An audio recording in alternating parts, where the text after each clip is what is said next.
Pakistan foundation international के ज़ेर इंतज़ाम चलने वाले the foundation public higher secondary school में सालाना तकरीब तकसीम इनामात का इनेकाद किया गया। रहनुमा पाकिस्तान तहरीक इंसाफ साबिक गवर्नर पंजाब चौधरी मोहम्मद सरवर, उनकी अहलिया और भाई ने बतौर मेहमान खुसूसी तकरीब में शिरकत की। तकरीब में सियासी रहनुमाओं, तलबा और तालबात, वालिदैन समेत बैरून मुल्क से आने वाले पाकिस्तानियों की कसीर तादाद ने शिरकत की। इस मौका पर बच्चों ने टैबलो, खाके और मिली नगमे पेश किए। बेगम शहनाज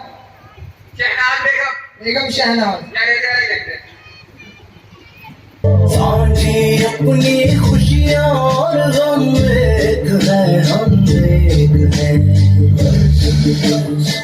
चौधरी मोहम्मद सरवर ने बैरून मुल्क पाकिस्तानियों की तरफ से स्कूल में शहरियों और तलबा के लिए बनाई जाने वाली ग्रैंड मस्जिद का इफ्तिताह भी किया। इस मौका पर उन्होंने दियारे गैर में बसने वाले पाकिस्तानियों की मुल्क के लिए खिदमात को सराहा। आज बड़ी खुशी महसूस हो रही है और मेरे साथी यूके से भी तमाम दोस्त आज यहाँ पर इस मस्जिद की ओपनिंग के लिए यहाँ पर तशरीफ़ लाए हैं।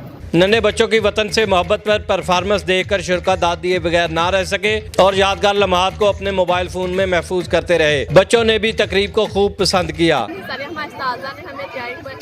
बहुत मज़ा आया, हमारा फंक्शन बहुत अच्छा था, बहुत मज़ा आया। उन्होंने अपनी चाइल्डहुड के बारे में बताया। आज हमारे स्कूल में एनुअल फंक्शन था, हमारे बहुत सारे पेरेंट्स आए हुए थे और उन्होंने बहुत पसंद किया हमारा फंक्शन। तकरीब के इख्तिताम से कबल साबिक गवर्नर चौधरी मोहम्मद सरवर, उनकी अहलिया समेत बरतानिया से आने वाले मेहमानों ने क्लासों में नुमाया पोजीशनें हासिल करने वाले तलबा और तालबात और तकरीब में हिस्सा लेने वाले बच्चों में इनामात तकसीम किए। कैमरामैन नवीद महमूद के साथ Mohammad Khalid MK, ARY news, Pir महल।